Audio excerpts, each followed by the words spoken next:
Us yesterday, it was a great moment because throughout this week, it's been climate smart agriculture. And we are excited because we've seen the launch of a global initiative that's going to bring us all in the forefront in our fight to make sure we save this planet. We all know that if we are to be climate smart, we also need to be water smart, we need to be landscape smart, and energy smart. I can see my sister, Miss Water, smiling, beaming away, because I had to start with water after hearing a question and remarks in the previous session. However, we cannot hope for pure synergies and win-win-wins everywhere in what we do. In the global transition to a smarter world, trade-offs are likely to arise, particularly between priorities of productivity, environmental sustainability, and poverty reduction. We all know that at the end of the day, all the choices are political. But we do hope that science can make all the best contribution into these decisions.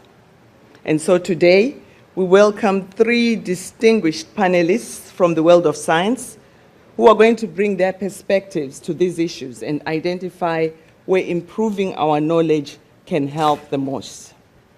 I'm happy to present to you Dr. Marion Guillou, who is the president of Agreenium, a public consortium that promotes the role of research to meet the challenges of food security and sustainable development.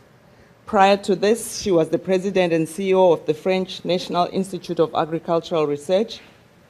She's a member of the International Advisory Board of IFPRI, and a member of the working group of the CGIAR research program on climate change, agriculture, and food security, CCAFS. Welcome. Thank you. In the middle, we have a rose, Dr. Youba Sokona, Special Advisor on Sustainable Development at the South Center. The South Center is based in Geneva. It is an intergovernmental organization comprised of developing countries which looks to promote their common interest in the international arena. Dr. Sokona is a former coordinator of the African Climate Policy Center, ACPC, and is also a co-chair of the IPCC Working Group 3. Thank you, sir, and welcome. Finally, Dr. Cheryl Palm, the Director of Research at Agriculture and Food Security Center here at Columbia University. Welcome. Thank you. She's a tropical ecologist and biogeochemist. I especially sent that to my daughter because she's been grappling with what to do, so I thought biogeochemist is the way to go. It's the way to go. It's the way to go. Dr. Palm's research focuses on land use change, degradation, and rehabilitation, and ecosystem processes in tropical agricultural landscapes. Ladies and gentlemen, we've got the best of what the world can offer in science, and this is your time. The challenge I have is we've already started 20 minutes late, and we have to be out of this room at exactly 4. So I will be like Tony, I will start with the hard questions. Dr. Cheryl Palm. Ready. Agriculture is a problem. We all accept that, we know that. It is a source of around a quarter of the world's annual greenhouse gas emissions, and that's now broadly accepted. But we still need to eat. And based on today's science, we need to ask the difficult question. Is it possible to meet the growing demands for food, fiber, and fuel with a much lighter footprint? Is it a reality or a dream? And what can we tell our policymakers? Is it doable? Over to you. Okay, great. I'd like to say 3 things quickly. One is that the largest trade-off with food production has been deforestation and land clearing. I think over the last week there's been great news on that front in terms of the global carbon budget. That deforestation is no longer 25%, it's down to like 15, 12, I can't remember exactly, or even less than 10. So I think that's good.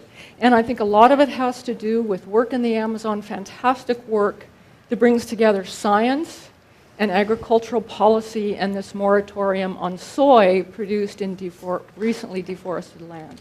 And now we're finding the same thing about oil palm grown on peatlands in Indonesia. I think those are two fantastic things that will eliminate the biggest trade-off we have right now, which is clearing more land. Then I want to talk about things that I think are not necessarily trade-offs, but actually growing less for more. And one is nitrogen. And people will say, you're biased, but I do think nitrogen has a great role to play in the synergies. Okay. First, I'll talk about areas where there's too much nitrogen.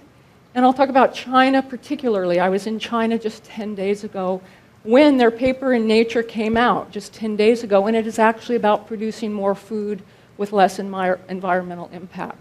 So they've shown for rice, wheat, and maize that with improved agronomic management, and this is what people always forget, just remember the agronomy, that they've been able to keep yields the same or even increase yields with less nitrogen. And even as, taking 20% less nitrogen and having the same yield, if not higher yields. They've actually increased yields 50% for rice with less nitrogen. So I think these are fantastic examples. The same thing in Mexico has been shown for many, many years.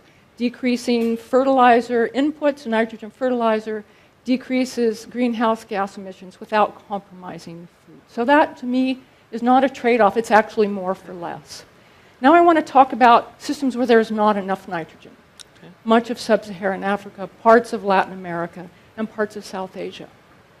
We need more nitrogen, so it's not more for less. Okay.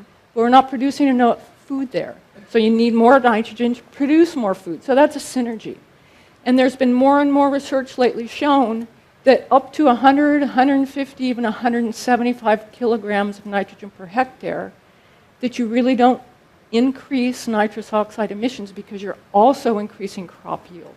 So to me, that's another smart agronomic thing where you actually produce more food with less of an environmental footprint. Excellent, excellent.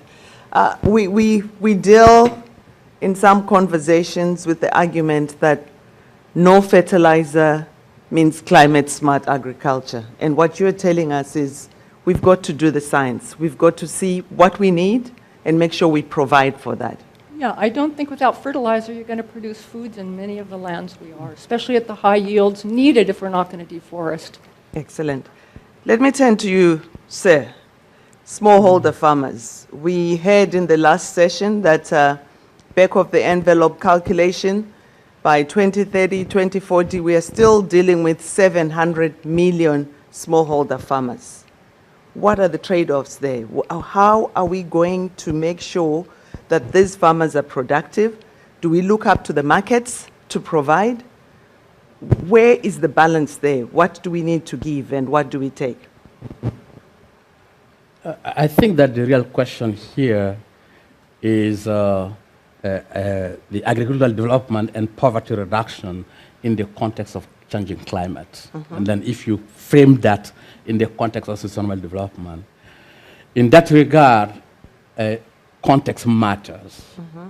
It's important because we can argue on different pro and con, the trade-off and synergies, but the context matter. There is difference, there is similarities between what's happening in Nigeria, what is happening in Niger, what is happening in Uganda or South Africa, but each are specificities, and then we need to look at those specificities. It's true also that agricultural development has an impact, particularly in the context of Africa, because I'm familiar with the African context. In the context of Africa, has a huge the growth of agriculture has a huge impact in the growth of economy, and at the same time has an impact on poverty reduction. But it is not sufficient. Yeah. And then we need to look at in each of those specific contexts, and then to take different realities. And then looking at the, as it has been highlighted, we need to bring, in some cases, fertilizer, in some cases, not. We need to bring also the key two fundamental aspects, and then that will help us to deal with the climate aspect is water and energy. Because But if I take you back to the issue of context, one common language we are hearing now is resilience, the need to build the resilience of these smallholder households, and the belief being the markets will open up new opportunities. Is that an answer that you can endorse? no, as I said it, in some context, the market can help to do that. In some other context, it is not the market that will do it. You can increase it because you have to frame all those different aspects in development, and then how you make the development more sustainable. So resilience, we agree, is a must-do? You cannot say resilient or the market. Both are working, Okay. and depending on the specific situation, depending on the baseline. In some cases, if you have the basic infrastructure in place, because you can develop the production in the area if you cannot transport if you cannot transport what you have grown, or if you cannot store what you have grown, and then it does not make any sense. In some cases, resilience is important. In some cases, the market is water. And then we have to bring the balance between the two, depending on the local context and the local situations. I'll come back to you and ask you to take us to a real-life situation where we can actually visualize this trade-off and balancing that we have to make in the context of a smallholder farmer in these situations. Over to you, Marion. Yes. We are excited because recent science suggests that there should be more food on our table and less damage. But you are pushing more for reduction of consumption and waste. Unpack that scenario to us. Yes, maybe I want to look at the whole food system instead of just looking at the supply side of it. And if you look at the demand side of it, then you think about diets and you think about losses and waste. Okay. And if I want to take a few figures, when we did Agreement foresight exercise with CIRAD and INRA, we had two hypotheses, two scenarios.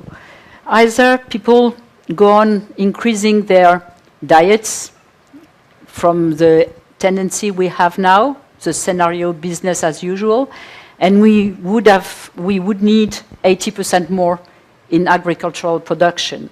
Either you take the hypothesis that people just eat what they need. You have 3,000 kilocalories per person per day, out of which 500 calories of animal origin. And then when you do the calculation, you only need 28% instead of 80%. So you see the difference depending on the diets the people will have, depending on the share of the animal products origin, calories. Yeah. Then what you need will be very different. So maybe we need to keep that in mind. I mean, diets is maybe one of the main drivers of what will be a sustainable food system in the future. The second element is about waste and losses. Maybe you have now in mind that it's about 1/3 of what is produced that is lost or wasted. It's between 6 and 10% of human-generated greenhouse gas emission. You realize we are talking about how we can decrease greenhouse gas emission. Decreasing waste and losses is a good solution to do that. And so it's very important to have that in mind and to have practical examples of what we can do. Well, for diets, of course, we know now that environment has a role to play. Environment, do you have a grocery or do you just have a fast food near your house? Do you have means to have a diverse diet? Do you have good information about what is a good diet? Because, of course, it's good for you as well. So on the nutrition side, well, we know that we could have collective action. And on the waste and losses, I want to give example of the CG system experience, because I'm a member of the board, so I don't know practically on the field, but we have reports about what is going on in the fields. And I want to quote an experience by Africa Rice, using a thresher that has been built, if you want, by Erie before, and introducing that thresher in Senegal. And with that machinery, you have 1/3 less losses. And it makes a real difference, 1/3 less losses for rice when you use those threshers. Okay. And so now there are more than 4,000 threshers all around this part of Africa. So you know, we can do something about waste and losses. So that's a practical example. And it's not just a problem of developing countries. You know, we heard about metal silos in Central America and Latin America, so that we have quality of conservation of the produce. So you have a lot of examples of what can be done practically. And it's not just a political decision. I think everybody can make something about it. So, you know, when I present the topic of food security, I think it's very important to tell the people, well, of course you have the people meeting in New York that decided very important things, but you can do something as well. Thank you. The action is at the local level. I want to go to the audience. We've tried to migrate from the agriculture to the local context of the smallholder farmer, to diets and management of losses. How do we unpack these trade-offs and synergies? Questions from for the panel.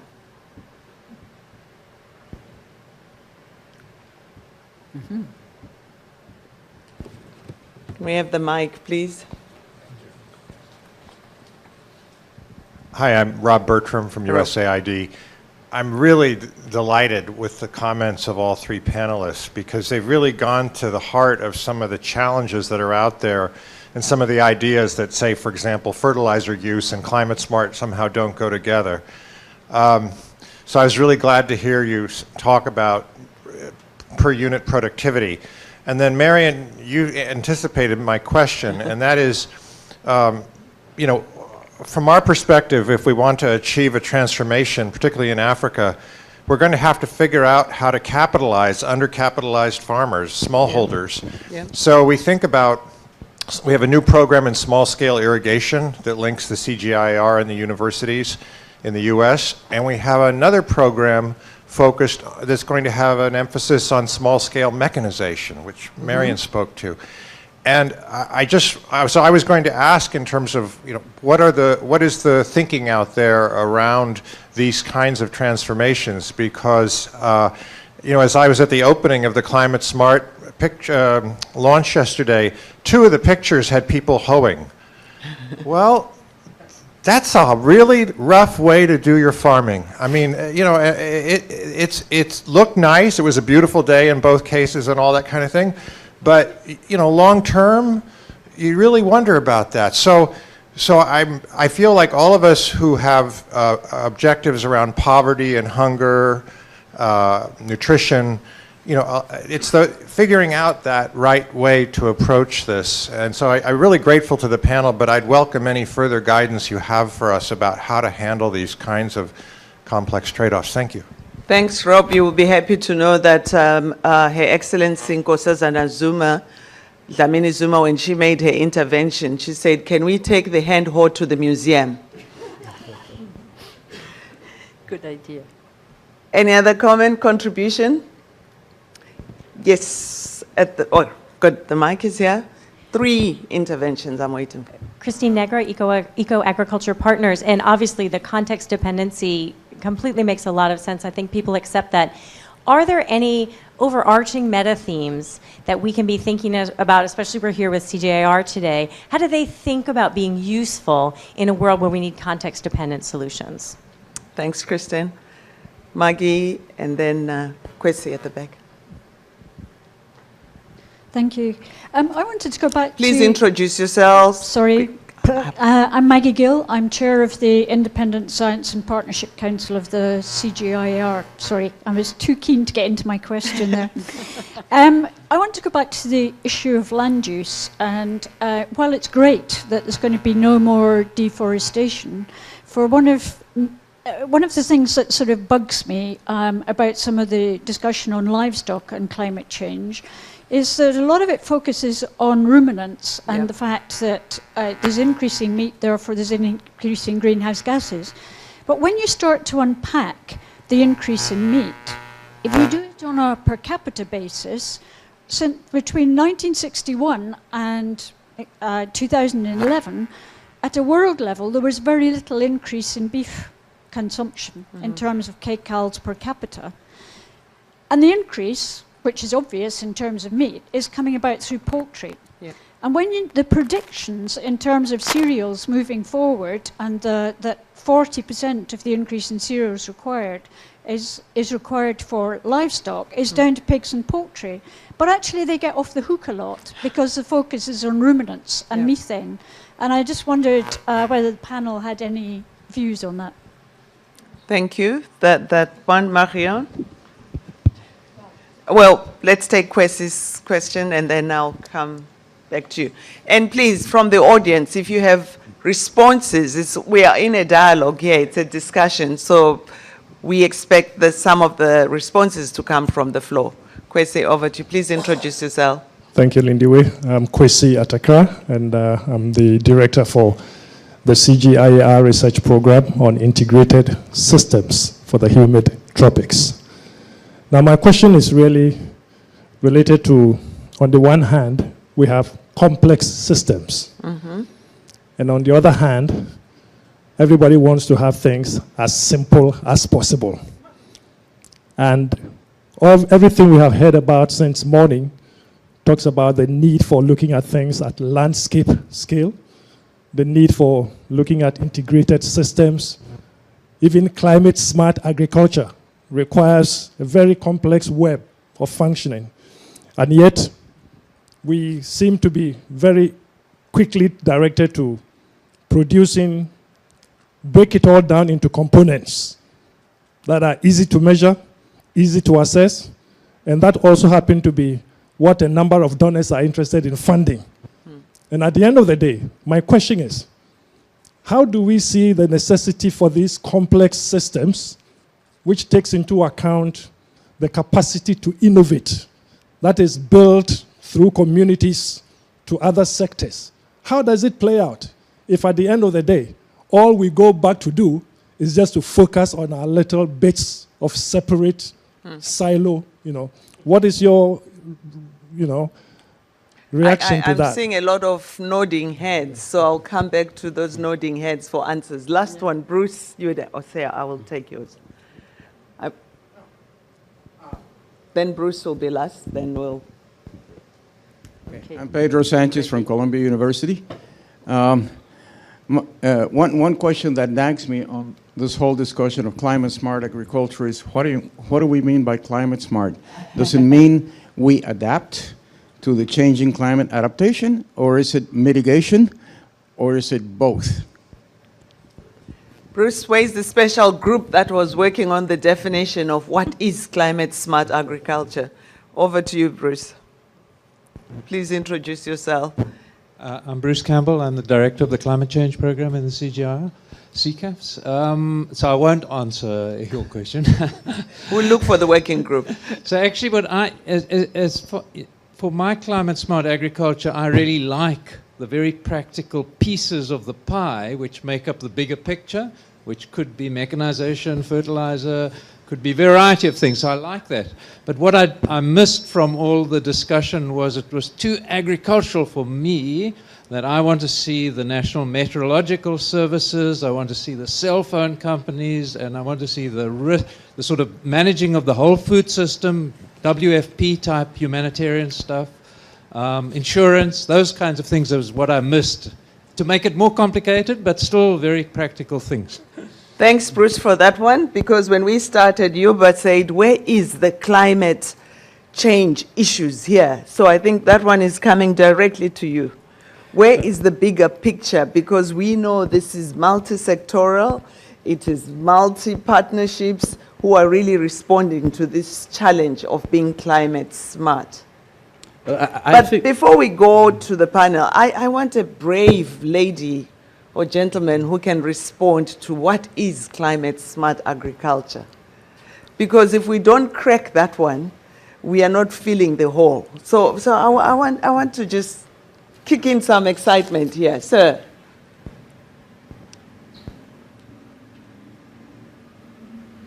You thought I would run away from that one. Good. Don McCabe. I'm a farmer. Yep. Climate smart agriculture is the fact that at the end of the day I'm allowed to take care of my family. I'm able to put a roof on the church uptown. Occasionally I even think about buying a pizza from my friend in town. It also means that I don't pollute the water underneath my farm because I'm going to drink it. Also means I don't knock off all the biodiversity by either poisoning them or driving them away by taking away all their habitat. Because I'm a farmer, like every other farmer on the universe, or on this earth, who's a manager of carbon and nitrogen cycles with the interception of the water cycle to produce starch, oil, fuel, fiber, energy, and protein, while preserving animal habitat, improving air quality, improving soil quality, and improving water quality. I just got to get paid for something.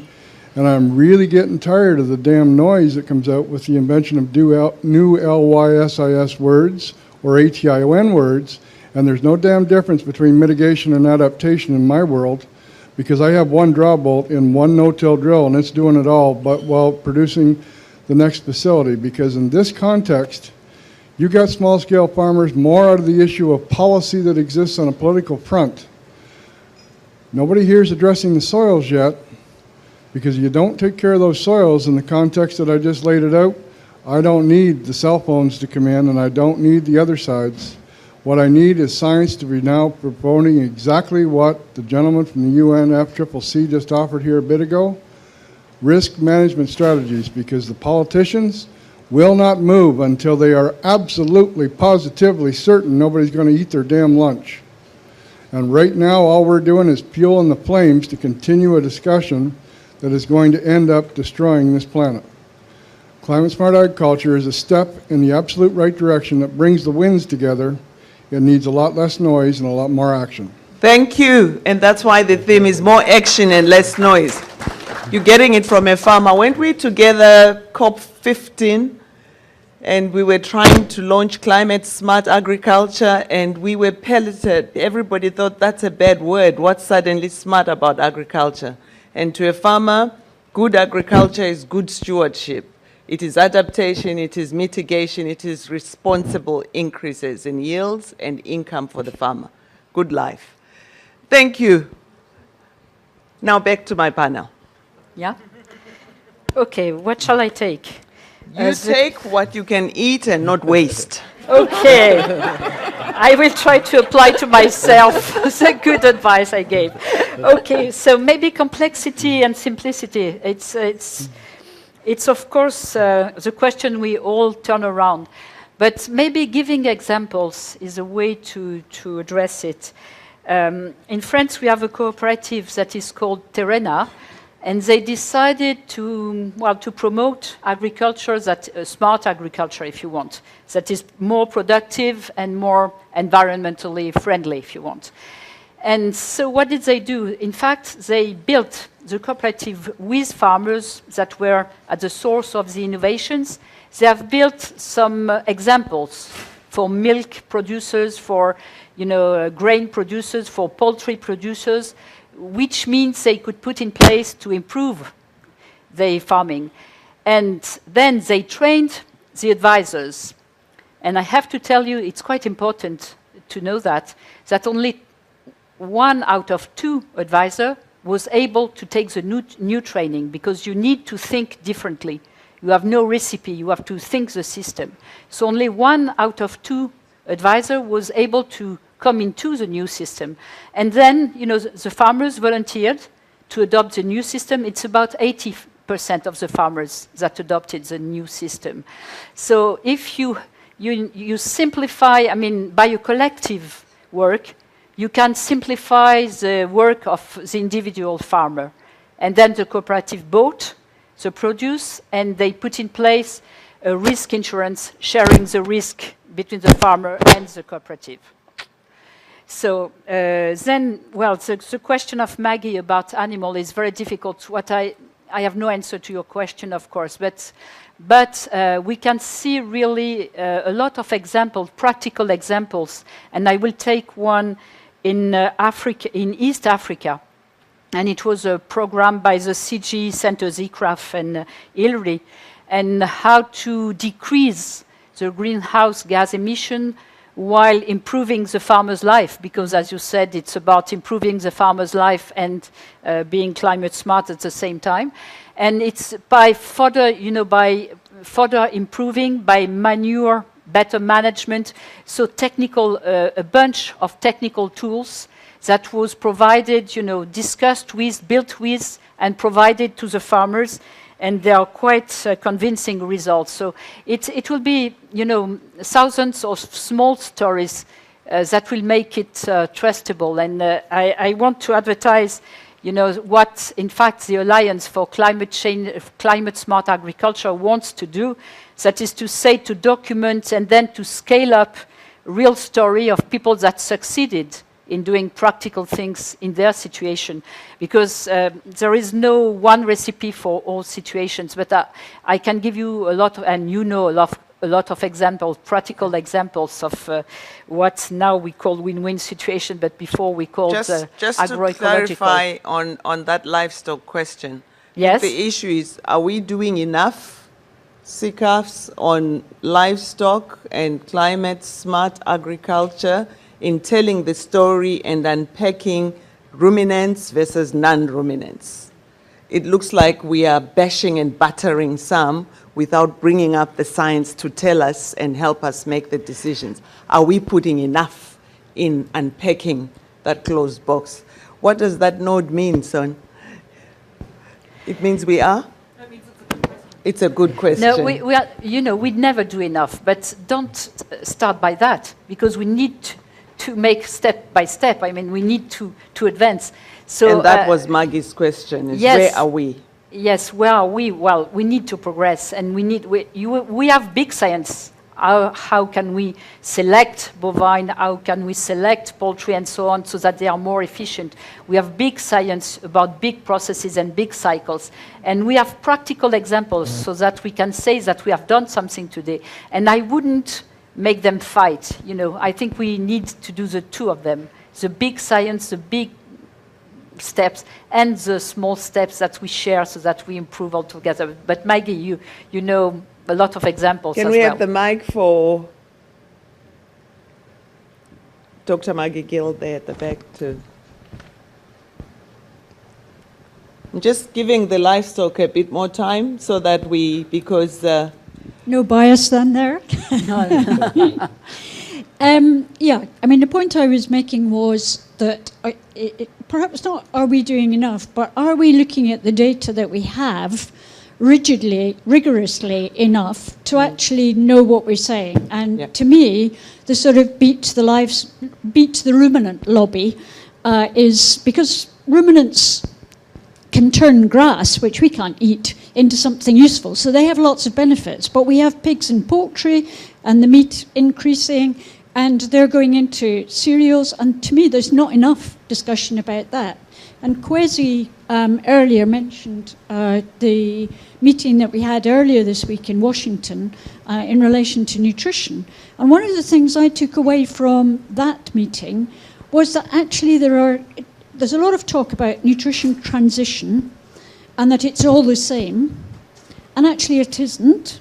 Different countries, it's going in different ways.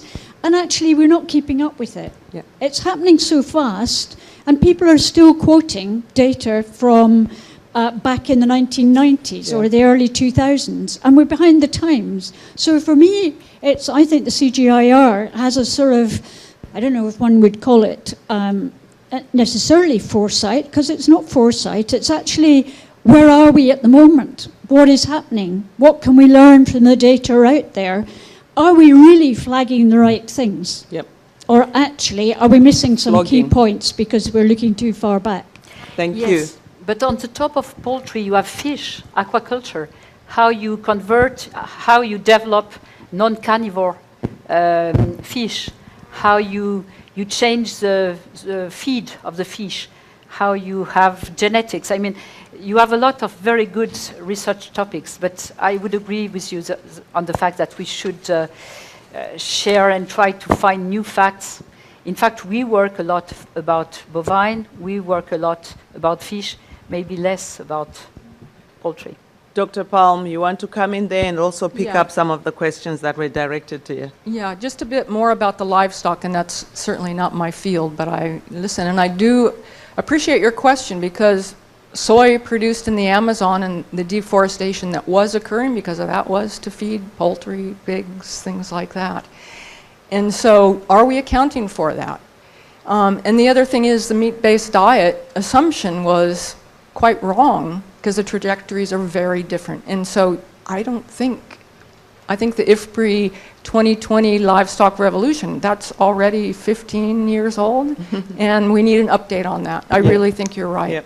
The other thing is the whole issue about, and this gets back to components versus systems, and the livestock system is separate from agriculture at this point, and that's causing huge problems. Manure management is known to be an area where you can mitigate a lot of issues.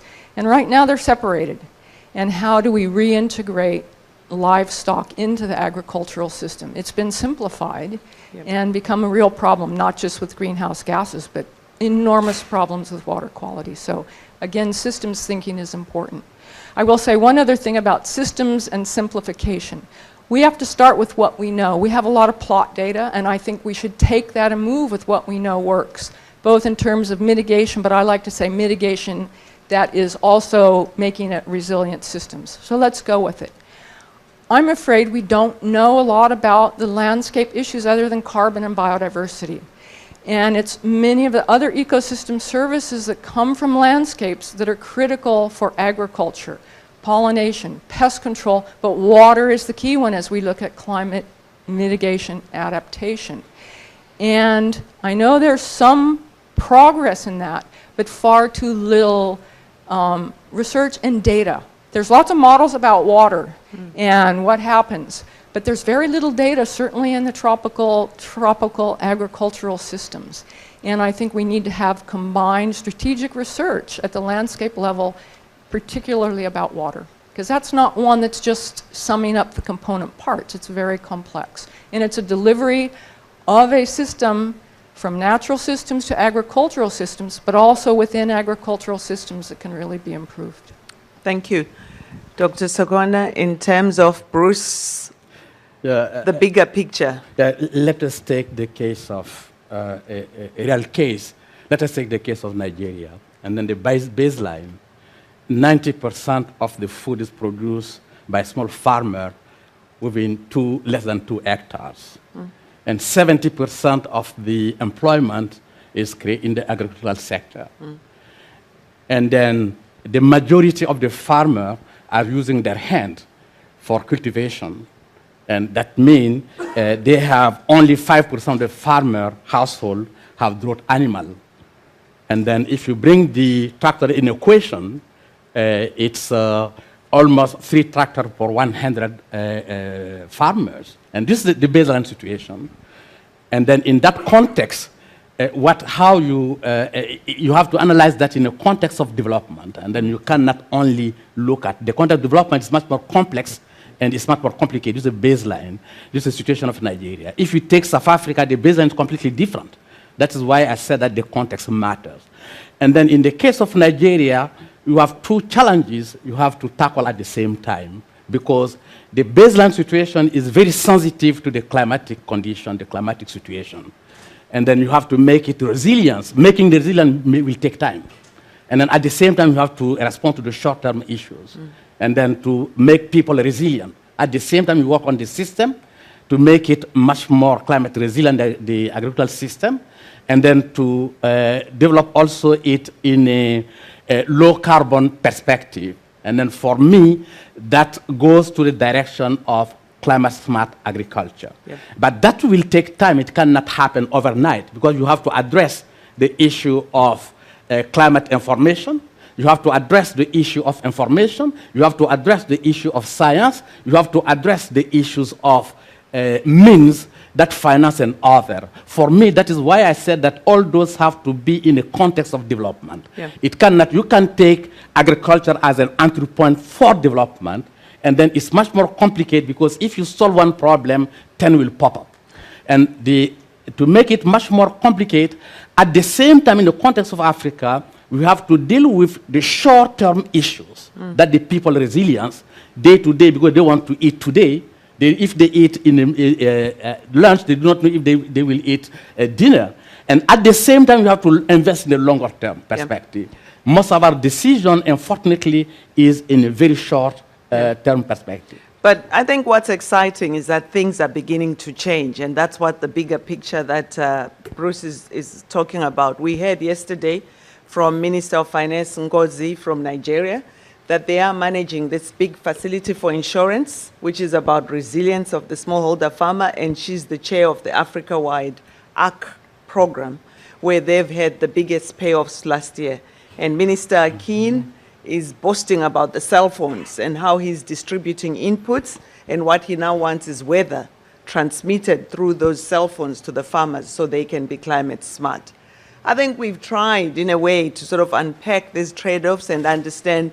Let's move now to the role of science. Dr. Sokona, I'm not going to leave you around. We know that most of the decisions around environment, livelihood, food security are political in nature. Scientists avail the evidence, but it's the policymaker and mostly the politicians who choose who are the winners, who are the losers. Now, in our context and in real life, is there anything like neutral science that politicians and business people respect? Or is it just a fantasy of us scientists that we are being called to serve and we are doing our duty? At the practical level, in order to succeed, does a body like the CGIAR have to become more savvy in selling its ideas to politicians? How do we navigate this complex terrain to get the evidence in a palatable manner that they can eat from our plates and have evidence-based policies? What's your experience? What makes it work? I think this is a complex issue. At the same time, it's simple. It's much more simple than the previous discussion. And then we have some life experiences where science and policy can communicate and can understand each other. This is the IPCC experience. The only difference between IPCC and the CG, IPCC is not undertaking any research. Okay. Is assessing the literature, but IPCC experience can help. Through that process, how the work of IPCC is done, any assessment is gone through a scoping, and then the scoping is a wider community, including those who are the client. The scoping, and they determine what are the critical issues, the critical fundamental issues that are not determined by the scientists. Okay. And then the scientists, they do the research. And then there is the cycle of review is very important. And the review is done by the peers, and is done also by the government. Okay. Those are those who are using. Yeah. It's important. And then the third element is much more important, is the approval of the sentences for policymakers, because it's the government who approved the report. Yeah. But the integrity, the scientific integrity, is by the authors. Okay. So now it's a let's co-production. come back to the context of the CGIAR centers. Now, you have brought in that government is at the center, you work with them, and they approve yes, reports. What I'm trying to explain is that for a body like CG, yes, it can be a broker between two critical clients, if I can use that terminology. Who the is first the broker? client is the policymakers at different levels. All right. From the global, regional, national to local level. Okay. And then they are the one who has to set the agenda of the research for CG. And the farmer? And then I'm coming. I said that this one cluster. And then if it's the broker, it has to be two broker between two. And then the second one, what I call it, is the practice communities. Okay. The practice communities is the farmer, is the private sector, is the different other institution, and then so that the science that produced will inform the policy. And at the same time, the science will base also on the practice. Okay. There is an interrelationship between those different, and then the CG became a broker. Okay. And then if the agenda is set by the CG, or if the agenda is set by one of the other communities, there may be some bias. It can be an honest broker. Okay. And then we can base also that in the experience of the IPCC. We're currently battling with contributing and informing and shaping the Sustainable Development Goals.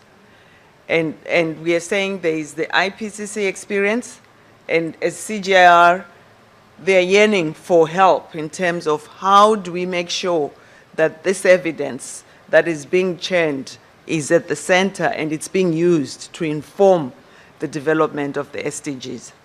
As I said, being a broker between the policy and the practice, that is the best way of serving the both, and then bringing also what is needed for the policy side and what is needed from the practice side. Thank you. I'll let you off. I'll come back to you, Cheryl, in terms of the challenges, the dual challenges that you presented. We're looking at agricultural productivity and environmental sustainability. So what can science tell us about where and when does it make more sense to maximize current yields versus investing in the long term for the betterment of the environment? Well, I think that we need to step back and see what we have. People often talk about sort of a global, this works. And I think the CG in particular has a responsibility to make sure that the science is context specific. And things don't work everywhere. And there's this big debate about conservation agriculture and soil carbon. As a soil scientist, I'm ashamed we cannot provide enough information about where you're going to store carbon and how. Yeah. And so let's not pretend it's going to happen everywhere. And so let's really take a bigger view and not get caught up in our own science and try to pretend it solves everything. We really need to have evidence-based, but we really need to get context-specific. What agroecosystem does it work in? What climate? What soil? What social context? What institutional context? There's lots of biophysical evidence that we could spout, this works, this works, this works. But it doesn't always work, and adoption is very low. And that's the thing I think where the science hasn't come in that really links the biophysical to the social, economic, and institutional things. And I think the CG needs to take a much bigger step in looking at adoption and the constraints and how we move forward. Thank you. Marion, we come back to you. You are managing this big entity, and also the CG is a big $1 billion institution. What are the best bets as we transition into climate smart agriculture, water smart, landscape smart? What are the best bets for science investments? Where do we put our bottom dollar? $1 billion. What are the priorities that you have in mind, and what would be your message that we can take for sustainable development goals in terms of us scientists? This is where we want to go. Well, I won't pretend to have the answer, but I Try. will give you some clues from based on my experience. Maybe two necessities for scientific bodies. The first one is better dissemination. So Okay. better dissemination through advisors, better dissemination through training, virtual universities or real teachers to change the way you teach the people. We were told this morning to teach people working in teams and things like that, so that all together they can have a multidisciplinary look at a problem. Well, first, dissemination is a necessity. Okay. The second necessity for me is to, because we need to repeat it, is to be attractive so that you do good science. You need quality in science. So that's the basis from my point of view. Then you have bets, and you were asking about bets. And I think there are two bets we are all experimenting at the moment as research institutions. And I saw that in CG and I saw that in INRA. You know, it's about the same, well, we try, we improve. How to collaborate better with stakeholders. Yeah. And when we say collaborate better, it's that we discuss with them to set the priorities, and that we discuss with them at the start of a program so that you don't sell your results once you have got the results, and trying to find who would buy them. So it's difficult because you need not to be,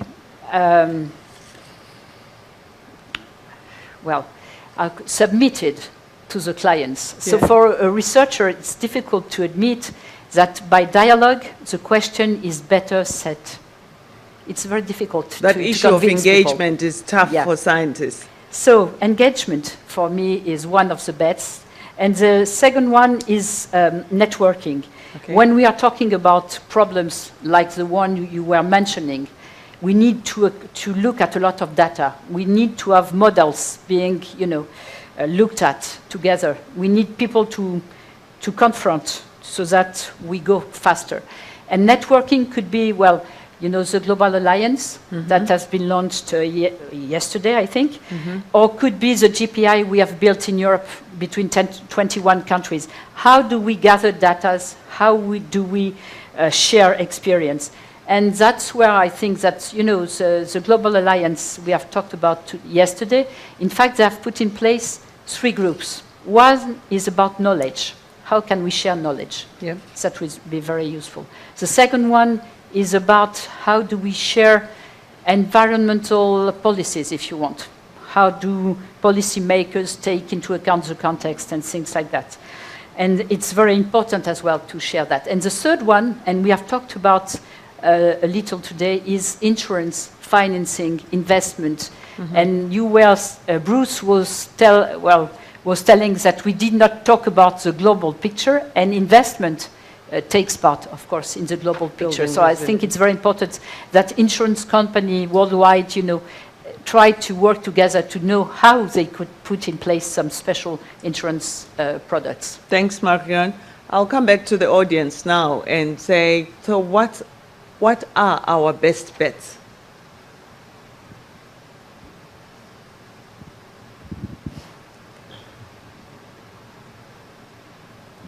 I used to call you Mr. Gender. What are our best bets? Rob?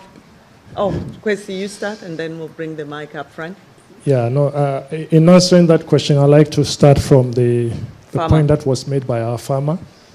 And I think I liked everything that he said. One thing that I know he would agree with, but he didn't say, is that all that goodness he described, he wasn't looking at it only from the point of him being able to enjoy those goodness, but for his grandchildren and great-grandchildren after him to be able to enjoy that goodness. Now, climate-smart agriculture is basically common-sense agriculture. That's why they all have CSA as the abbreviation.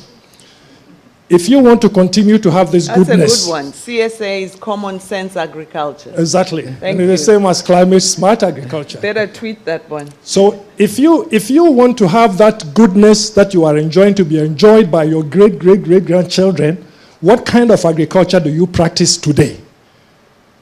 Taking into account all these sort of elements. So it's really about moving away from the idea of maximizing production for today and thinking in terms of optimization that ensures that we are able to sustain this production for, as long as we can, contribute to that sustainability element. And for me, those are the areas where we need to put a little bit more research. And not just research, but action, which involves communities, policy people, research people, education people, youth, gender, to basically focus on those sort of issues. Thank you. Rob?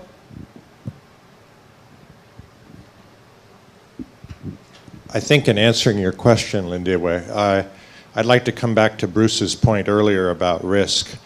At the heart of Feed the Future, we have something what we call sustainable intensification.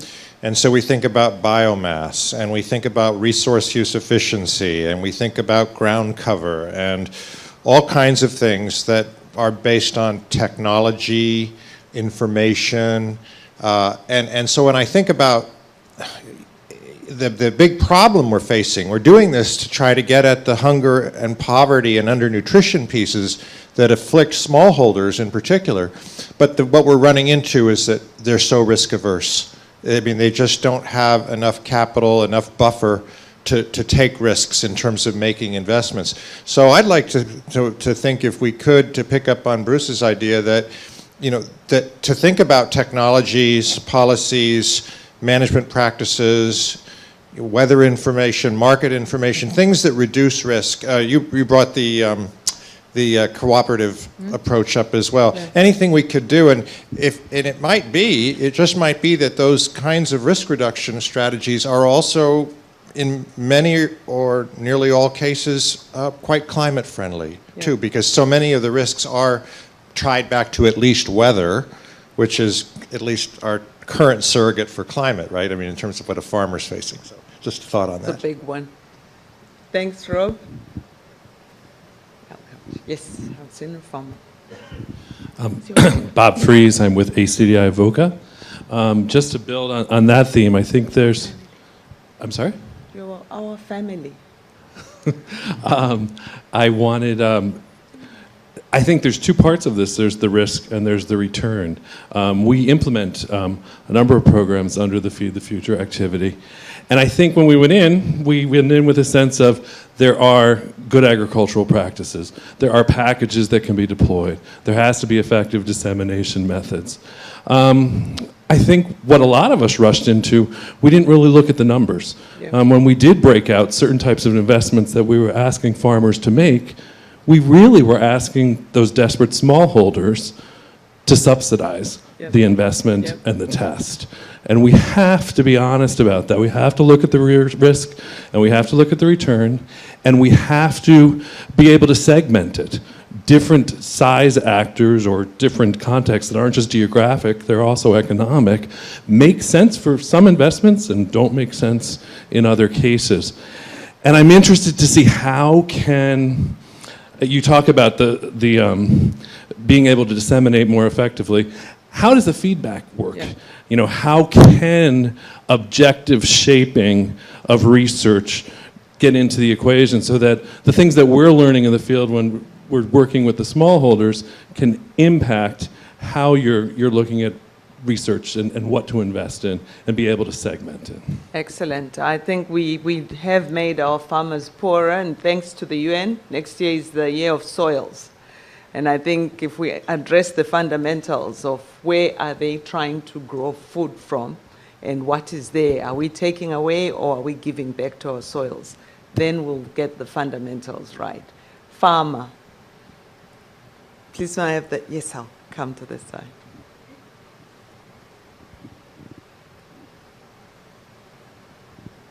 Thank you for the segue to the issue of soils. And I wish to agree with the concept that we don't have enough research done in our soils. I think we know more about how the universe has been formed than we do about our own soil. But on the same token, I also need to put a plug in for how conservation agriculture, as in no-till or direct seeding or whatever else you want to call it, is moving ahead. And it's going to move ahead more rapidly in areas where you have moisture to work with, because that moisture is necessary to help break things down, as in residues. But at the same time, there are certain latitudinal belts across this earth that are going to also now become sources of a new bioeconomy. And that'll be also necessary to continue to grow food. There is no food versus fuel debate except in frickin' philosophy classes. Mm-hmm.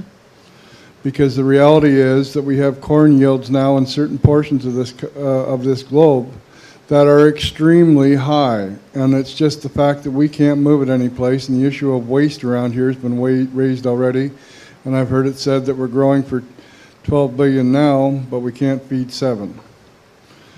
So the reality is, as we move ahead, let's not close our minds to the issue of looking at how agriculture is closing its own loop. We're not going to waste a molecule, we're not going to waste an electron, and the last thing we will ever do with anything is make an electron for electricity, because that's where Mother Nature truly wins. And don't forget that in my line of work, Mother Nature always wins. And that means that I may go out with the best of intentions and place down nitrogen fertilizer that one day later, 2 days later, is on the move when I didn't want it to be, but I just got 4 inches of rain, and that's happened on a numerous base. So I fully applaud the issue around looking at risk management issues and how these practices can be brought together. But my final point is, to move this thing ahead, we have to have a globe that's constantly growing something, and that's even in northern latitudes. And that's where ruminants come back into the picture. Ruminants are necessary to go out and catch that carbon that I can't get any other way, and nobody else would either, but they're going to take that carbon and turn it into protein that we're going to enjoy, whether we like meat or we want milk. Those are the realities of the circumstance. We are good managers, but let's start remembering we've all got a job to do, and let's make sure we only do it before we start looking for custom work on how to become a blogger. Thank you. Thanks, Don. Mother Nature always wins. Thank you. I hope you've got that one on Twitter. There were burning hands this side. Okay, it's Pedro again. You've been asking questions about what can be done and so on. I'm going to be very simplistic here, but get to the core. I'm going to talk about Africa. Yep. And I translate climate change into drought and water. And certainly for southern parts of Africa, that is quite correct. So we have a couple of technologies that are well proven in how to handle the scarce resource of water. In irrigation water, you can go from 50% efficiency to about 70 to 90% efficiency if you simply switch from flood furrow irrigation into sprinkler irrigations or drip irrigation. That's proven. Yep. That can be done. And that's what has people scared, is the problems of irrigation. Now, the other part, I'm a soil scientist, so I'll tell you about soil moisture. In the case of soil moisture, studies that Johan Rockstrom, I don't know if he's here, have done, show that if you only have a miserable yield of 1 ton per hectare of maize, let's say, about 2/3 of the soil moisture, wherever it comes from, goes out by evaporation. Doesn't help anybody. Only 1/3 by transpiration.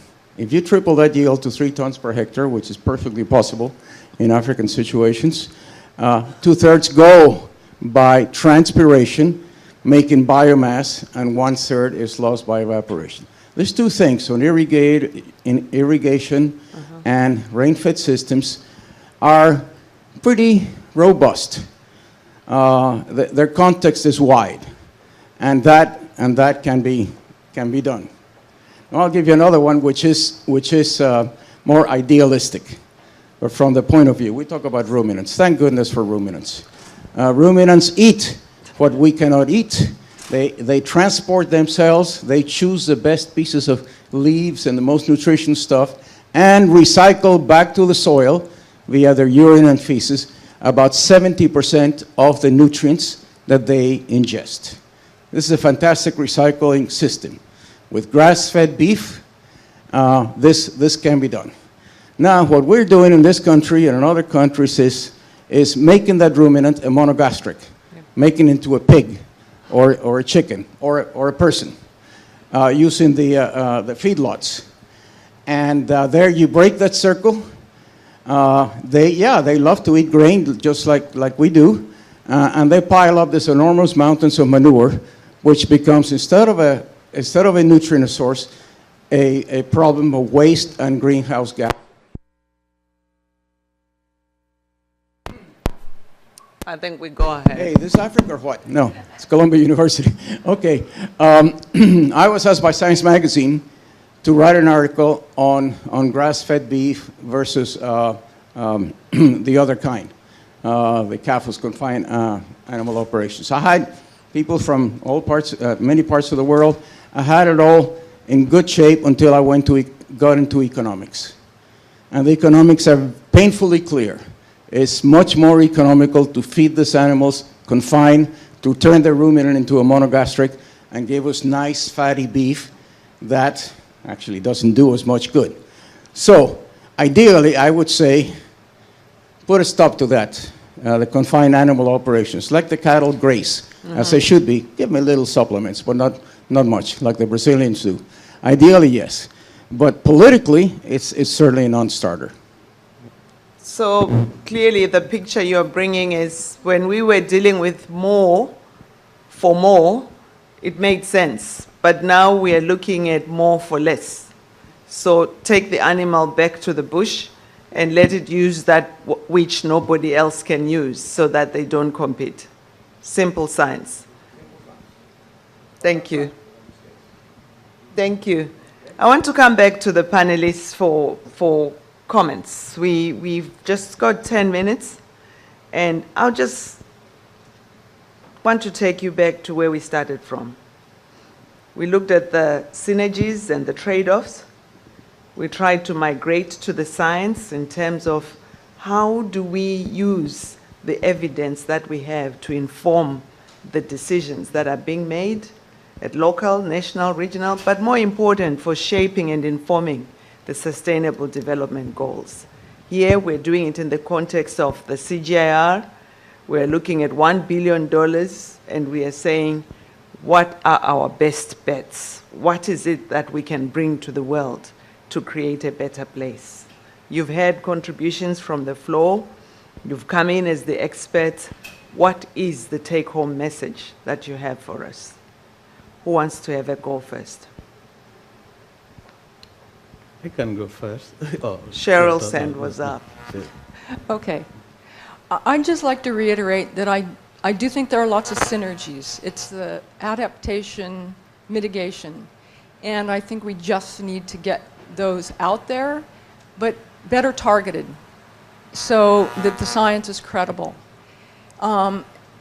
And the second point I want to say again is let's really find out what works where and why, and if it doesn't work, is it a biophysical or a social issue, or a political issue, institutional? If it's the latter, then what are the incentives that have to be in place? Because we have to move forward.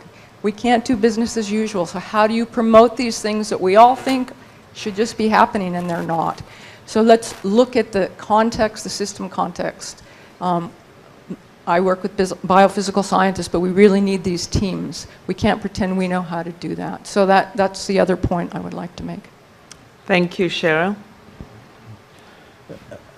I think that one aspect we did not touch on is important is capacity mobilization and capacity building. That is crucial, particularly at national and at a regional level.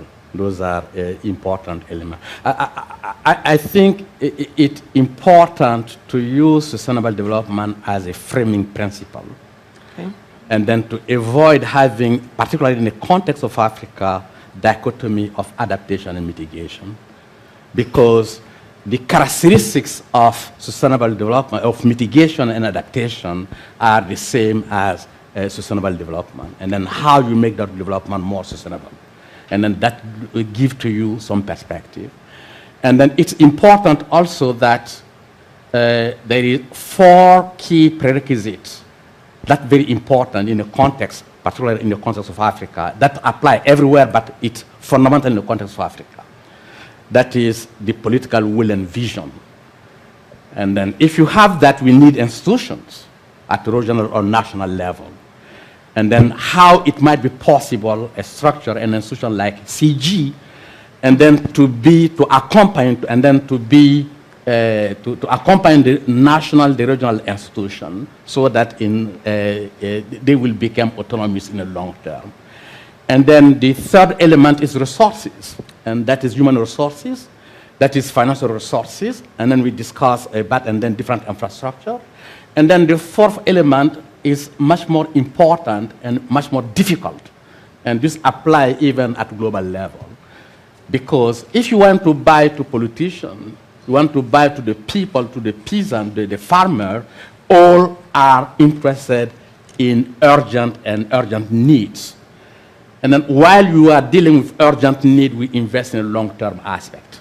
And this is much more difficult. And this is how the whole framing in the context of sustainable development will bring us. And then I will use the CSA as an entry point to development, to sustainable development in a context, rather than the agricultural or per se, and then the food security per se. Okay. I fully agree with the gentleman who said about the water and agriculture. I will bring another element. If you are not bringing the energy element in the context of Africa, you cannot do anything. Because this is crucial, fundamental. There is those three pillars in context, we cannot separate them. Energy, water, and agriculture. Thank you, Youba. Marion. Yes, I would like to stress that, in fact, everything is going to simplification. You know, we were talking about livestock and crops, and now they are in different parts. And the best system would be a mixture of the two. We know that the diversity of the food is decreasing. You know, CIAT proved that not long ago in a very good article, that now it's rice, wheat, and maize that increase, and regional crops are decreasing. And we know that diversity would be good in principle for climate-smart agriculture. So we know that we have problems. Everything is simplifying, as we know that nutrient deficiencies and smart system would need diversity. So how can we do to increase, to re-increase, to come back to a better diversity in agricultural system and food systems? So that would be my first message. Do we need social initiative? Do we need policy initiative? Well, we need technical means, of course. We need technical solutions, but we need something more. So we should make the diagnosis so that diversity increase again. Yeah. My second message would be that maybe when we think about food security, it's, you know, we think about climate-smart agriculture at the same time, because when we talk about water and a lot, there are so many links between the two that maybe they are the two sides of the same coin. So I don't know how to express it, but every time we think about climate change in our sector, it's the same kind of thinking than the food security issue. And my third point would be, unless you disagree, because you said that everything, you know, water, agriculture, and energy were important, and I agree on that, but agriculture will be at the heart of sustainable development. So I repeat what some colleagues said this morning, but pedagogy is the science of repetition. But because agriculture will be nature, a nature work, it will be a social work, it will be a rural development work, and so we have to keep in mind that agriculture, even if I talked about food systems, agriculture is at the heart of our future. Thanks, Marion. And I would end up by saying Mother Nature always wins. That's my new one. Ladies and gentlemen, I'm sure you'll agree with me that we've heard, we've learnt, we've discussed, but clearly to be climate smart in agriculture, we need to be water smart, we need to be landscape smart, we need to be energy smart, we need to be gender smart, but most important, knowledge smart. So we're here to share. Clearly, $1 billion is not enough. There are a lot of questions that we still need to answer. So more investment into research, but research for action and for shaping the policies. We need a sustainable development goals that are informed by science, and we can learn from other initiatives. I'd like to thank our panelists. Please join me in thanking them. Thank you. I'm sure Dr. Youba Sokona would be very happy because he bribed me into finishing the session 5 minutes early because he has an urgent call with the chief policymaker to give advice. That we give way for. Thank you very much, and thank you for being an engaged audience.